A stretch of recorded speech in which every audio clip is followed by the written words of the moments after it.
Hi, and welcome to this Mometrix video on the variation of sentence types. Before we start with the kinds of sentences in standard English, I want to make sure that you will understand a couple of concepts. The first thing is that there are two key parts of a sentence, the subject and the predicate. The complete subject of a sentence is made up of the simple subject and all of its modifiers. You could say that the subject is what or who of the sentence. Let's start with an example. The young, bright student memorized the capital of every state. So, what or who is being talked about in this sentence? A student, and the complete subject is the young, bright student. The predicate is simply the remaining pieces once you have determined the subject. The predicate provides information on the subject. Therefore, in our example, the predicate is memorize the capital of every state. Clauses. The other thing to keep in mind with understanding the four kinds of sentence is clauses. An independent clause contains a subject and a verb while giving a complete thought. A dependent clause does not contain a complete thought. Instead, a dependent clause has a subject and a verb. Thus, an independent clause is needed for a sentence to be complete. The young, bright student memorized the capital of every state as she prepared for her exam. You already know the answer to the independent clause, since the young, bright student memorized the capital of every state expresses a complete thought with a subject and a predicate. Now, what comes after the independent clause is called a dependent clause. If you were to take as she prepared for her exam by itself, you would not have a complete thought or sentence. Try saying it out loud. As she prepared for her exam. Is your curiosity triggered? Why is she preparing for an exam? How is she preparing? What kind of exam is it? When did she start? Or when will she be finished? These questions remain unanswered. The expression, thought, and sentence cannot be completed. In other words, this is a dependent clause that needs an independent clause to complete the sentence.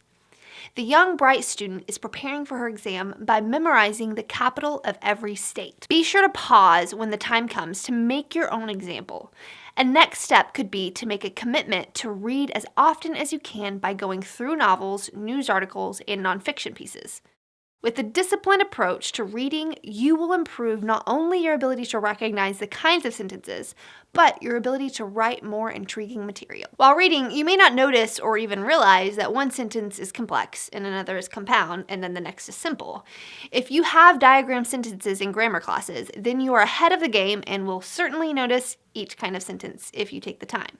But outside of grammar class, many professionals are not required to diagram sentences. So why do you need to understand the different kinds of sentences for now and for lifelong learning? Well, you may not be an English teacher or you may not be a professional writer, but understanding the different kinds of sentences is still important for everyday writing. When you write a kind note to family or friends or a desperate appeal to someone in authority, you need to control the style, pace, and diversity of your writing without distracting your audience and to make your work interesting. You need to be careful about using only one or two kinds of sentence structure in your writing. If you were to use only a simple sentence, then your writing would be considered elementary at best and mundane at worst. The following is an exaggerated example of overuse of simple sentence structure. John finished dinner. He decided to wash his car. He chose to change the oil. He noticed that he needed to correct the tire pressure. He continued to work on his vehicle for another hour. The sun started to set. He remembered to check his brake lights. He debated on buying more gasoline. He was tired from a day at the office. He chose to sleep. He chose to refuel the car in the morning. By the end of the video, I will ask you to use what you've learned to improve the paragraph. Let's get started with the simple, and then we'll work our way to the compound complex sentence. Simple sentences. A simple sentence may or may not have compound elements, for example, a compound subject. But what makes a simple sentence is that there is one independent clause with no dependent clause. Consider the following example. Judy and Alan watered the lawn. This simple sentence has a compound subject because Judy and Alan worked together to water the lawn. A singular subject would have only one person caring for the lawn. Take a moment to make your own example. The writer arrived at the meeting 10 minutes late.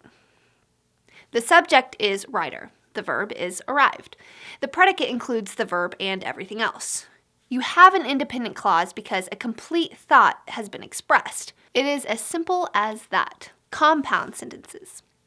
Compound sentences are two simple sentences that are commonly connected with a coordinating conjunction. For example, and, or, but, for, nor, so, yeah, and so on. Therefore, as long as you have two or more independent clauses with no dependent clause, you will have a compound sentence. Consider this example. The time has come and we are ready. The sentence begins with an independent clause. The subject is time and the predicate is has come.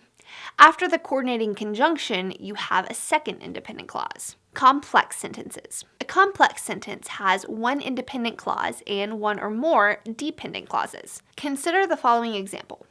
Marcia got married after she finished college. The independent clause comes at the beginning of the sentence with the subject Marcia and the predicate got married, making a complete sentence. The adverbial clause is dependent on the independent clause. After she finished college does not express a complete thought. If more information were not provided, readers would be left to ask, what happened to this person after finishing college? Take a moment to make your own example.